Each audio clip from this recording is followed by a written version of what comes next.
Hello, everyone, and welcome to this project showcase at India Foundation for the Arts. As many of you know, India Foundation for the Arts is an independent philanthropy that supports and implements projects across education, practice, and research.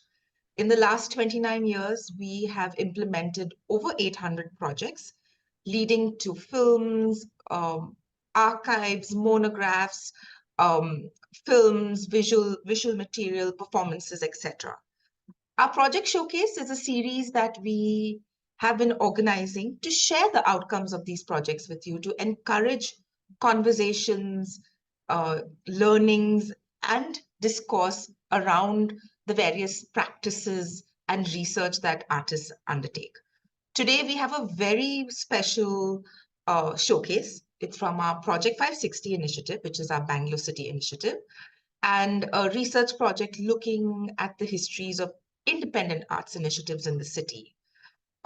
Before I invite my colleague Harshita Batwal to share more, I'd just like to share a couple of house rules. As many of you know, if you're watching live here on Zoom, please feel free to use the chat box to leave your comments. But if you'd like to ask Chinar, who's our presenter today, you can use the Q&A box to ask those questions. And we will take them at the end of her sharing. And if you're watching on Facebook, please feel free to leave your questions in the comment box there, and our colleague will bring it here to Zoom.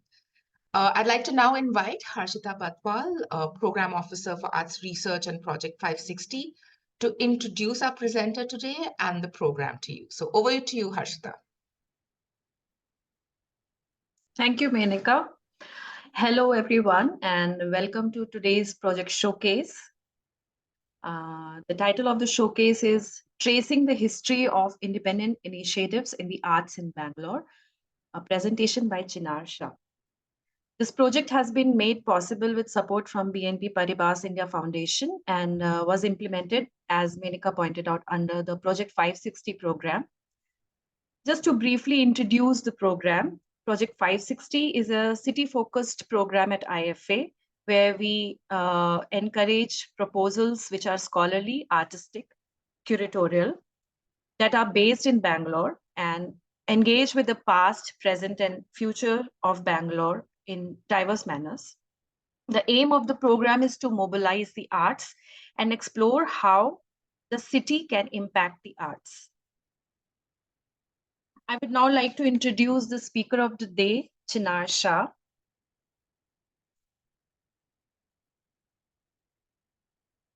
Chinar is an artist based in Bangalore. She is the founder of the project Home Sweet Home, an exhibition series that uses domestic spaces to showcase works of art. She is also the co-editor of the book Photography in India, From Archives to Contemporary Practice. You can find a link to Chinar's website in the chat box. Today, Chinar will be speaking to us about her ongoing project implemented under the Project 560 program, where she investigates the history of independent art spaces in the city of Bangalore. Her mode of inquiry is primarily editorial, which is facilitated through collaborations with artists, researchers, and writers. I would now hand over to Chinar to take forward the session. Over to you, Chinar. Thanks, Harshita and Menka. Hello, everybody. I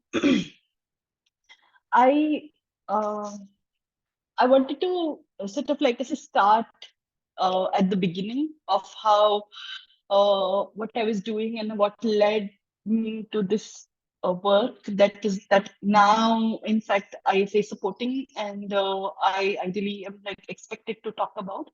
But it's better to begin, I think, with where it all began. So I was doing Home Sweet Home, this exhibition series primarily in Bangalore, started in Bangalore in 2015, like late 2015 I started. And it was a space out of my own home, out of a domestic environment, where the very first exhibition that I did was just a collection of artworks and artists and friends in Bangalore, or around me. I just like put together just like a show to begin thinking about home as a site to show artworks. And it wasn't something that I was like doing for the first time. It wasn't something that someone like me was like thinking for the first time. Like Bangalore especially had this rich history of so many artists, curators, writers, were even musicians and theater artists doing creating space for others from their own home environment. There have been so many various residencies, exhibition spaces, temporary spaces in last so many years, and education spaces and publication spaces in Bangalore. So I was kind of very like a naive little child in that like larger history. Um, Trying to do something in my little like a residential space in Kamanahalli. And I just was thinking at that point of time that I pay a residential rent here, and can I, with that, can I do something that would be otherwise seen as commercial, though there was no money involved, uh, at at that kind of a scale also that a commercial gallery would do, but from a residential space. Uh, and let me just show you a few examples of what we were doing. So this is the exhibition series. And it started, this is the first exhibition. It was called Bangalore Flat because it was just like I was in a Bangalore flat. Uh, and sorry, this is one of the first exhibitions actually. Sorry, this is where the heart is, and thinking about like what is home sweet home, what it means to be home. It all began with this one exhibition. The series then eventually moved to other spaces, to other sites, to other cities, uh, depending on where I was located for the time being. But it primarily remained in Bangalore. And I collaborated with various artists at various points of time. It was also very clear over time that I was no longer just the curator, that like a label didn't like really sit well with what I was doing, because I was just an organizer. An artist would like come and say, I want to do a solo show. And it was essentially me providing the space, working out what the opening is going to be like. And then the artist would take over the space, take over my house, take over my life, everything. And I was a mere organizer of that show. And so I realized that over time I would have like occupied various spaces, not only a space of a curator, but a space of like an organizer, a space of a chef, sometimes just like someone who's cooking for everybody, someone who's hosting.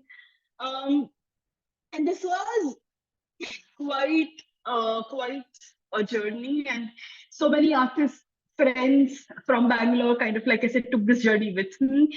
There have been so much support for in doing this. And in fact, the Bangalore Flat is the last exhibition in 2019 we did with Joseph, this friend from the US. And this is the second time I had collaborated with a curator who actually, like by inviting a curator to curate a show again in my own house in Bangalore. And it was this really interesting experience because this person who's never seen the space or anything, I would send Joseph like all the pictures of the house, like show him what other people have done, what I have done in the past year. And he literally brought artworks in his suitcase. Like he came from the US, put everything in the suitcase, and then like a few audio video pieces was like sent via email. And I thought, okay, this is maybe the way to do it. I actually want to take the position of an organizer. I don't want to curate. I want others to curate, because this really felt like a lot of ideas and thoughts were sort of like consolidating, were coming together with this particular last exhibition in 2019, where we were both thinking about home as a site um, in a lot more serious manner, so to speak. And I thought, okay, this is the way to go. And then pandemic happened, and I'm like, okay, so now I can't really do anything. And during the pandemic, something shifted inside me. So I could no longer actually go back to opening my house somehow. Um, Opening my house, or I could no longer even imagine me taking over other people's houses to do exhibition. So in fact, the last show that felt like this is it, this is exactly what I want to do. Suddenly after the pandemic, I felt so unable to let people in. And that's when I was like talking to lots of friends in Bangalore. Again, it was still a time when we were not all out. We were not like stepping out so much. Um, and Smriti Mehra, who was in Bangalore at that point of time and had just moved to the UK. And she said, we were like talking about it, and she was also part of like a lot of different kind of arts initiatives. Um and we were talking, and we were like thinking how like Bangalore is this like a space where so many artists have done so many things, and maybe it's time to start researching and like talking about it and writing about it. And I was thinking, but someone must have done this, someone must have like actually done it. And when I was like looking through research papers, other kind of articles, I found these two seminal pieces. One, in fact, by Pushpamala, um, where it exists, like narrative sort of exists as this passing article, which everybody then has to refer to, and otherwise there wasn't a serious discourse around these alternative, at that point of time, what we were all calling it alternative art spaces, either in Bangalore or elsewhere in India. So that's where it felt like a right way to, it felt for me at least that I was ready to make the shift from the exhibition series to maybe a research platform. And that sort of started as just like a long journey of figuring out uh, what this platform is going to become, what am I going to do, and who and what is my role in this larger research and publication platform around what I now call independent arts initiatives in the country, or self-organizing in the country.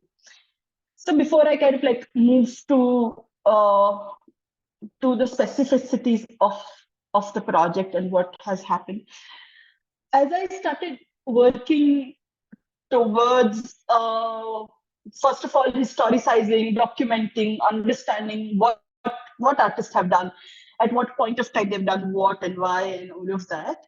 The question of nomenclature became very, very key.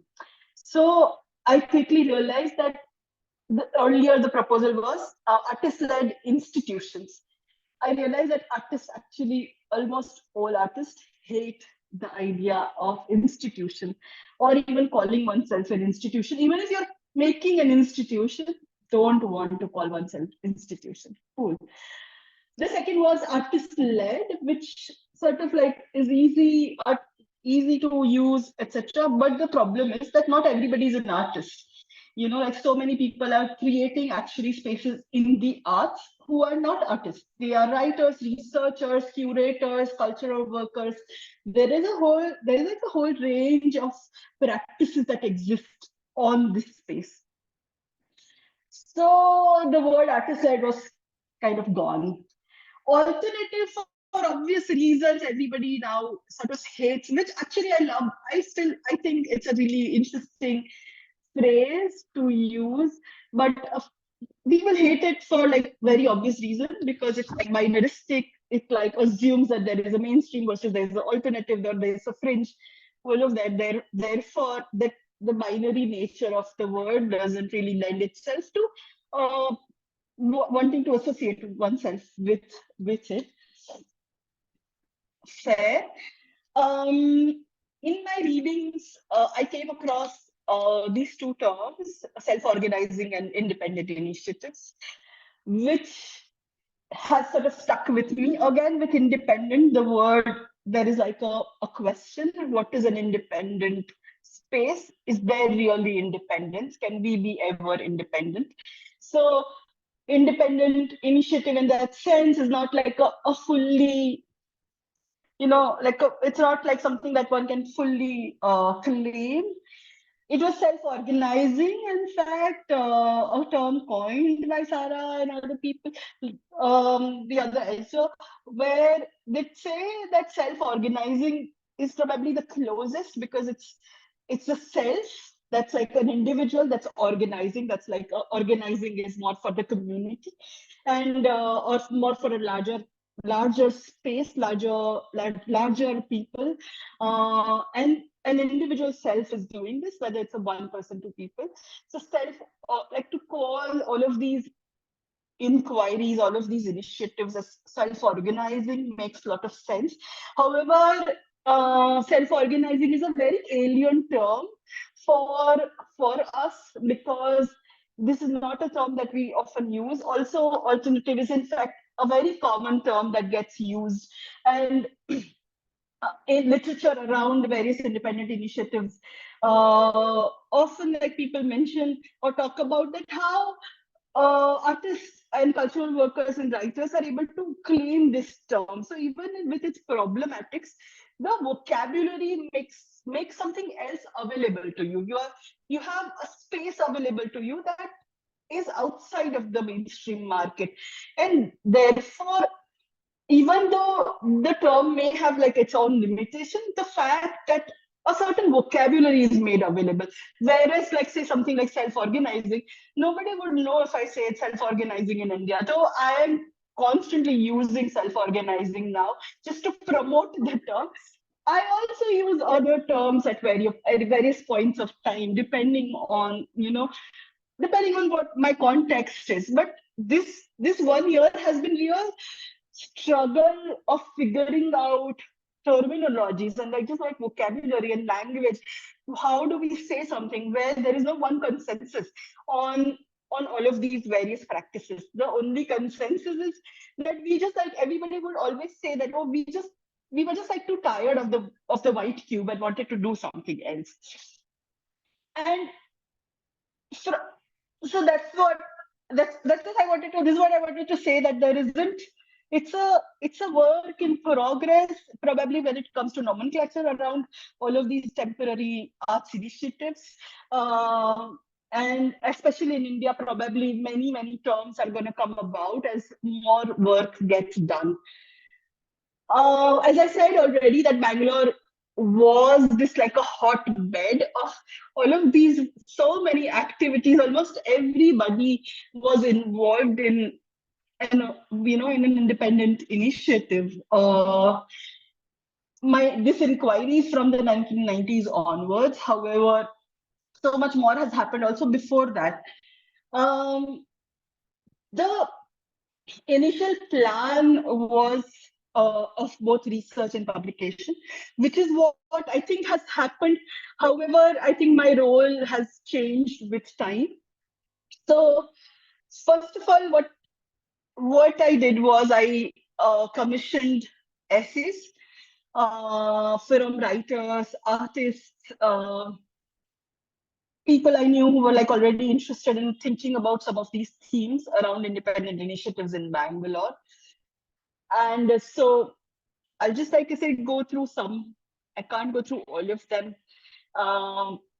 But for example, Ravi Kashi wrote about Karnataka Kalamela. So in fact, this is where the timeline goes to toss, because I was saying 1990s as my timeline, but we this is before 1990s. So he got in touch with me and said, listen, these Kala Melas happened in Bangalore, but this is like before 1990s, what to do? And I was like, let's do this. Why not? Maybe my timelines aren't just like, don't have to be so set in stone. And while he was working on the Karnataka Kala Mela, this entire piece, Ravi had access to a whole bunch of like catalogs from the Kala Mela times and catalogs of Kala Yatre later and some photographs. So he was like, I have all of this material that can go with this particular essay. What should we do? And I was like, let's scan everything and let's upload everything online. And so suddenly my job was not only of that of an editor, but I was also someone who was scanning and digitizing and archiving material for this one essay. And I realized that this is what is really, really key, that each essay, if it can be then extended to an archive to other materials, and if I can help in like achieving something like that, that would be great. So the entire my initial idea of that I'm going to be like researching on my own, and then I'm going to commission all of these essays, and then all of this will happen in harmony. No, my position in my job sort of kept shifting. So just to show you how now the archive looks at the moment is, if you like go and like click on these links, you would be taken to like a Google Drive, and they're all downloadable PDFs of all the Kala Melas. And then there are some like photographs from an event in 2003. So all of this is made available fully. Similarly, Anisha Bed, she wrote about spaces in Yelahanka, various spaces in Yelahanka, and then we had a chance to archive a few of them. I'm going to show you the archive page in a bit properly. But this kind of like really grew in a very organic manner. Shamona was already a PhD scholar and was doing this research in Bangalore, and got to know about Arau, this Bangalore Bar One and Arau exchange. And she had a chance to go to Arau actually to do the research. So she wrote this really lengthy two-part essay on this complex relationship that was sort of like, growing between India and Arau, but also like looking at framing all of these artistic exchanges in this like a larger post-liberalization moment for India. Maria Laura, who was working with Taj earlier and has done like so many interesting curatorial projects, wrote about her curatorial journey in Bangalore, which is like so much at the intersection of art, science, technology, and everything. Stuti in a different essay, probably I think she's also here. Her interest in print culture has like taken her to Pagal Canvas Backyard, that all of us know at the moment is like really like kicking and live and everything. And not only wrote about Pagal Canvas Backyard, but also in a way contextualized labor within arts and how various things have happened in the city in connection to labor and the art. Joshua did like a more survey sort of a essay on Bar One and some of the other ISRO and other spaces in Bangalore. So I've had like a chance to work with so many various kinds of writings in this time. And then I was also able to commission interviews. So we have Samira Bose interviewing Jayashree and Siddharth about the Kamra archive. And it was this massive interview that was like so long that we divided into two parts. Nihal interviewed Shrishta and Suman from Collab, Suman and Edgar from Collab. So we have various interviews, and I have in fact I have done lots of interviews that are still like at the level of transcribe. I'm like still transcribing some of them. two important things as part of this project has been to create this list. So this is a list of artist-led initiatives, independent initiatives in the country, divided between north, west, south, east zone, and elsewhere that's online. And this is an open source list. So the problem is that we have not been able to cover everything. In fact, like just leading up to this particular talk, like so many people have come up to us and said, "Oh, have you done this? Have you also covered this?" So maybe we may not have. And this is an opportunity for, if you can just like write an email to us and we can like be in a conversation. And it's an open source list. You would be able to, add to it if you would like, if we have missed out on something. But it's a list also for anybody. It's a completely, there's all the information, all the basic information of so many artist-led initiatives. So it could be really useful to researchers, artist practitioners, whoever is interested. You can just like access this list. Because part of the vision of this project was also to make as much material accessible as possible.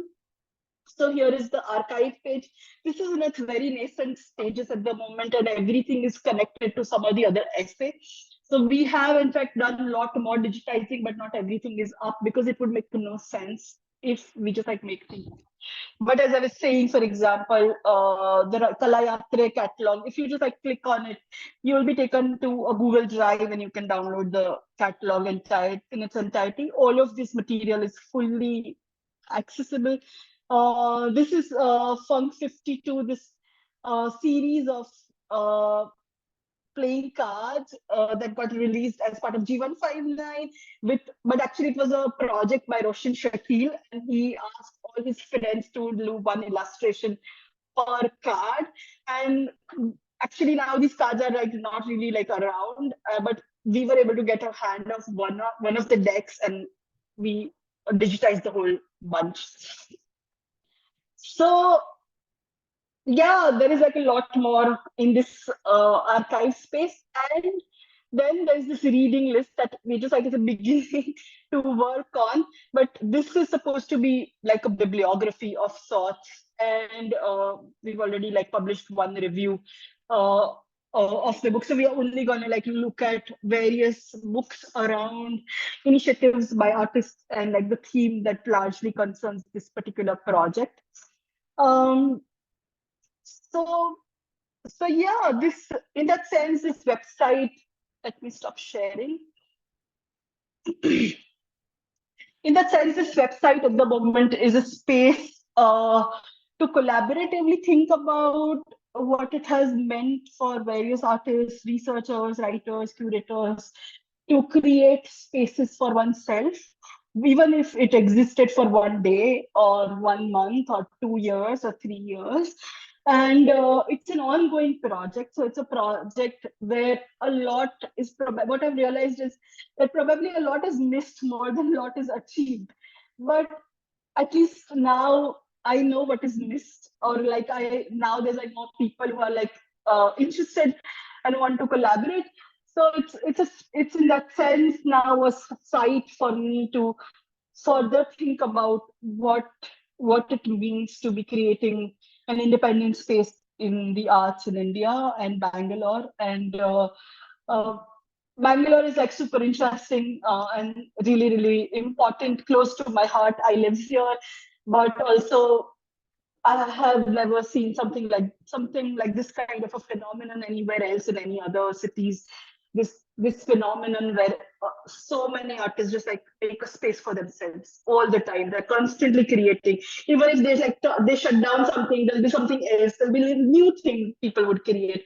And then there is this network, and that network is amazing. It's not a network of just artists and curators and writers. There's a network. Then there's a CA who is like I say, who knows how to deal with artists. Suddenly there is like a patron who has like always been interested in like I say, supporting artist-led initiatives. You find people in various walks of life that are not really like directly connected to the arts, but are supporting various artist-led initiatives for like so many years now.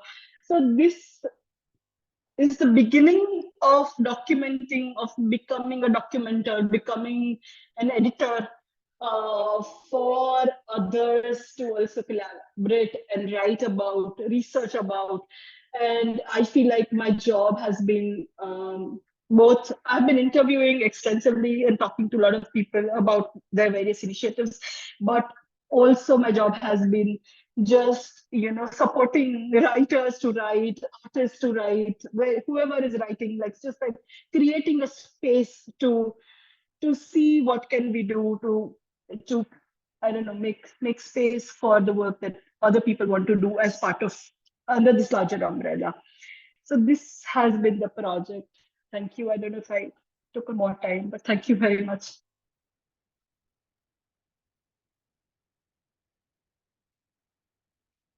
Thank you, Chinad. Very expansive work, as we can see in the website. I was especially curious about the term self-organizing because, when you make the shift from independent to self-organizing, there's also a shift from, a space to an activity. So it also gives a lot of space for including prolonged activities as initiatives or spaces like Yeah. Kala Mela. So because of the nature of the word self-organizing, so Yeah.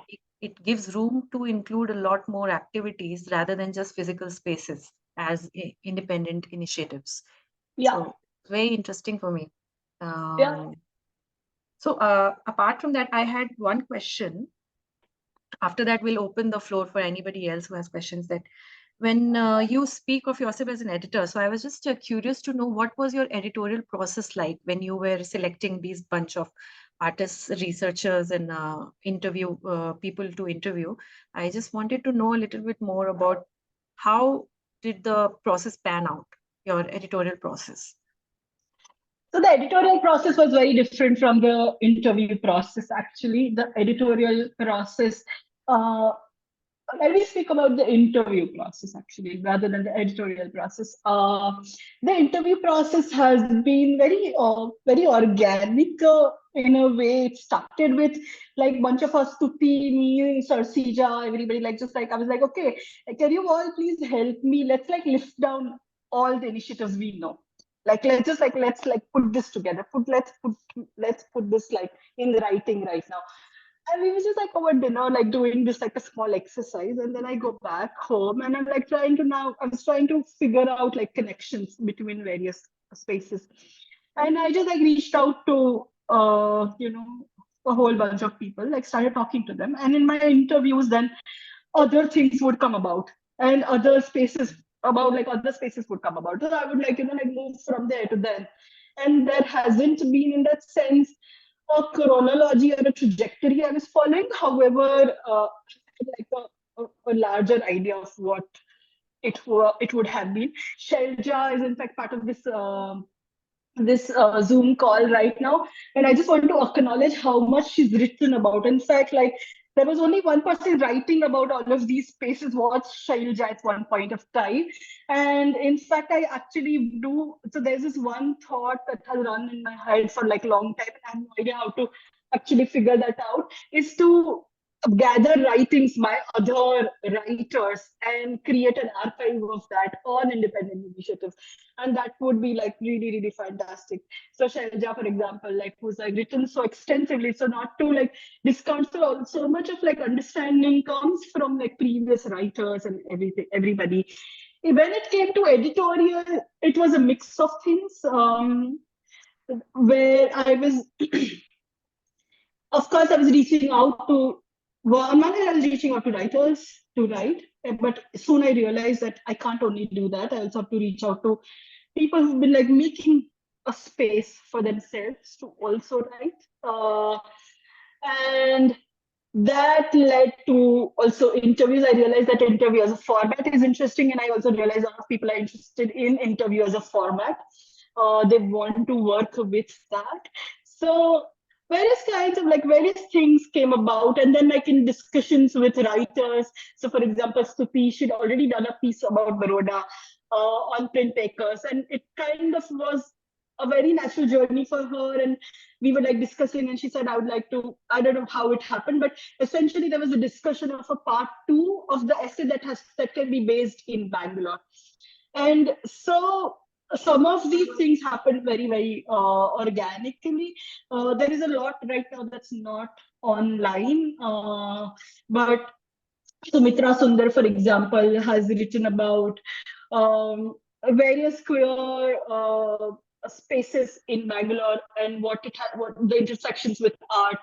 Um, there's a piece coming out about Mara, for example. So there is so much has happened in Bangalore, and what I was trying to do in the first year is what exists, whatever archives are possible, whoever people can say, can actually talk about it, whoever are around, let's get them to either write or talk and all of that. And then, like, the problem of who is not around and who's all of that comes later. All of that will have to be a problem of some other time, some other year, and not this year. Let's first get down to what we have around us at this point of time, or in last 20 years, what has happened. Even there, we missed things. So it's not like, even like in that 20 years, there are, like I say, gaps in this research at the moment that we are beginning to sort of realize. And the editorial process was also driven by, at the end of the day, like a budget that I had. So I knew how many essays I can commission, or so on and so forth.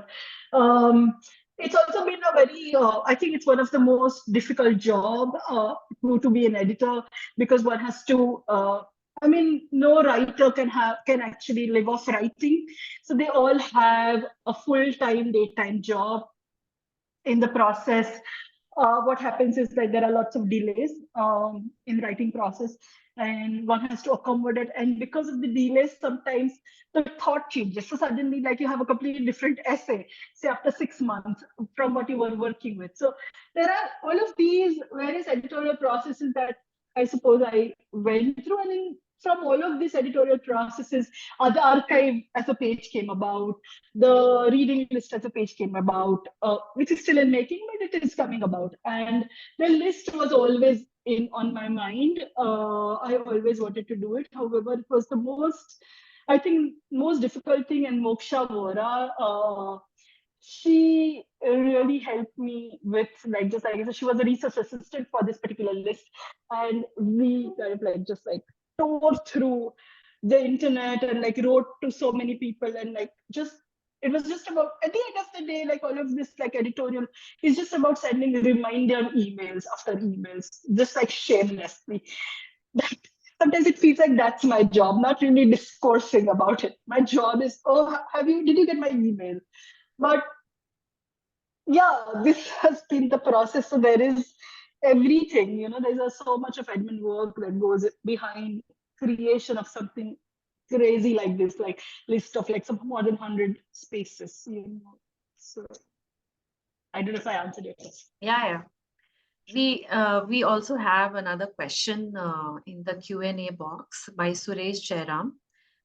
He wishes you congratulations, and he asks that do you wish it to be an online archive or a publication? What are the possibilities and challenges?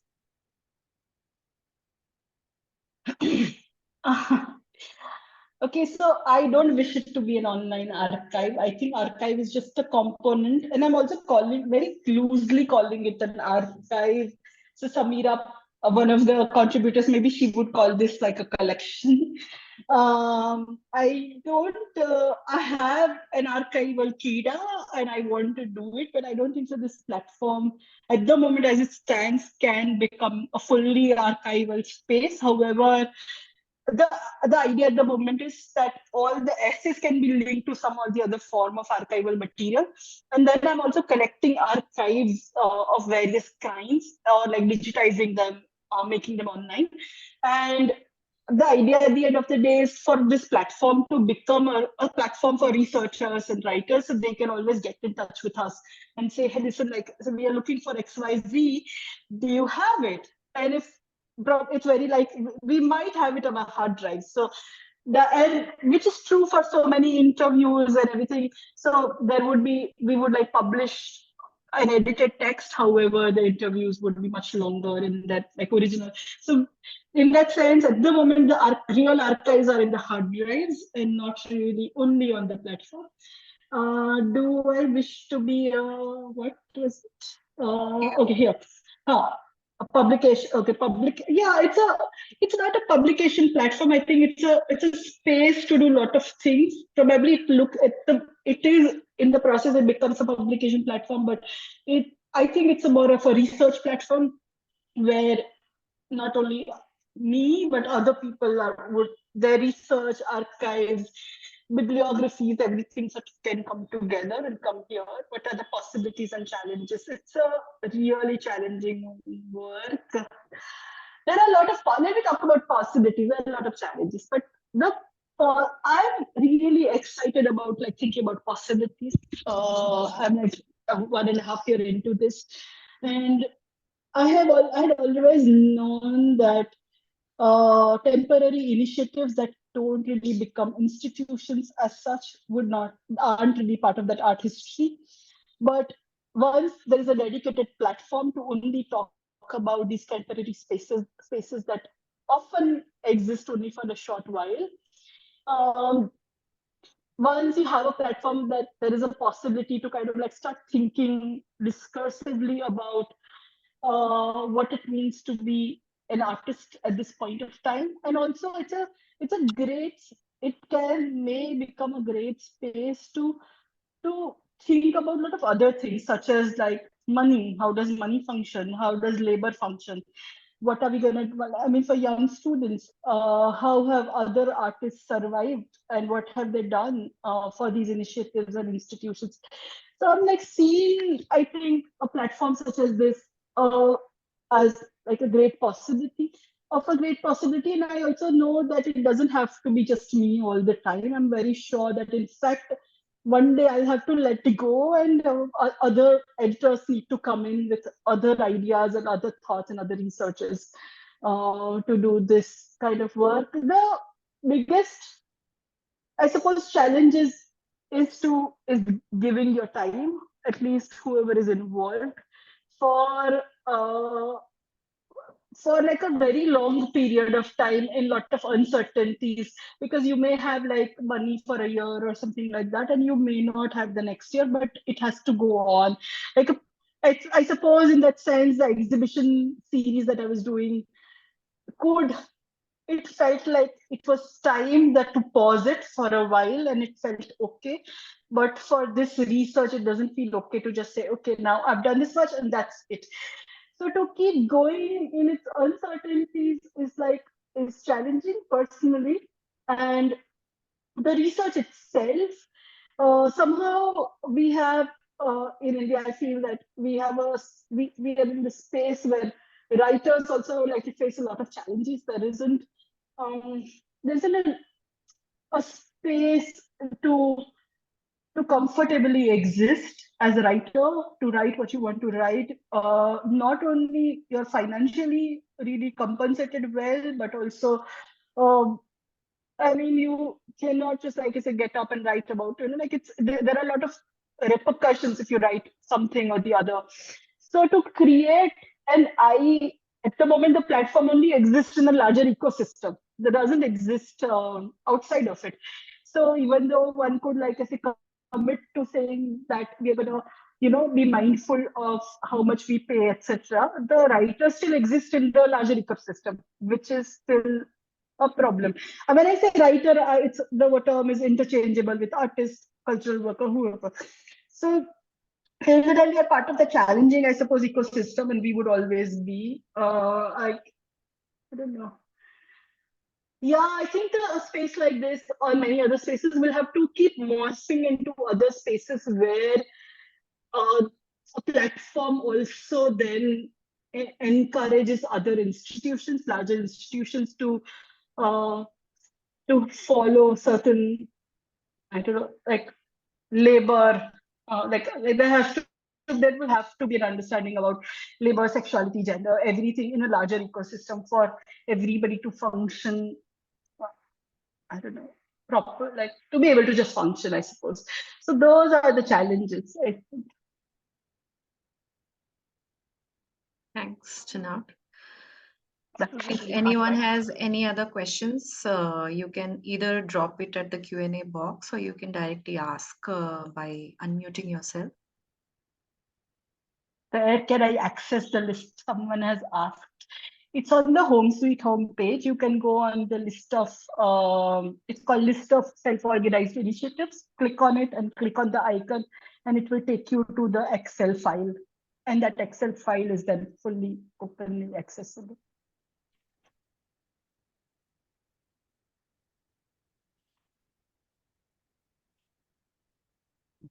Thanks, Menka has put it in the Chat box, yeah.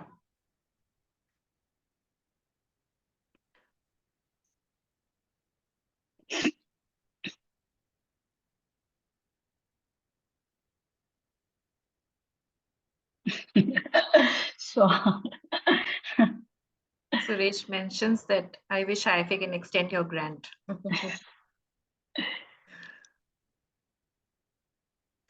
Seems like there are no more questions.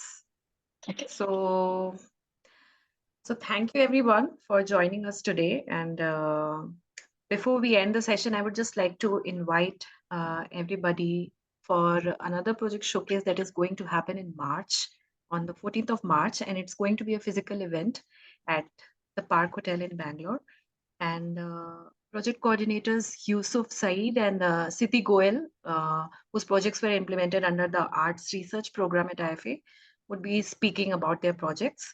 So we would love to have your presence at this event. You can also follow us on follow IFA at Facebook, Instagram, Twitter, and YouTube. And you can write to us at contact@indiaifa.org, and we can join you in our mailing list. Apart from this, if anybody has any comments or suggestions, you can always get back to us even after the showcase session is ended. And once again, I extend my thanks to my team members and the audience present here at this showcase.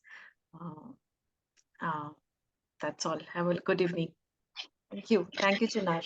Thanks, Arshita. Thank you, everybody. Thank you, everybody. Thank you.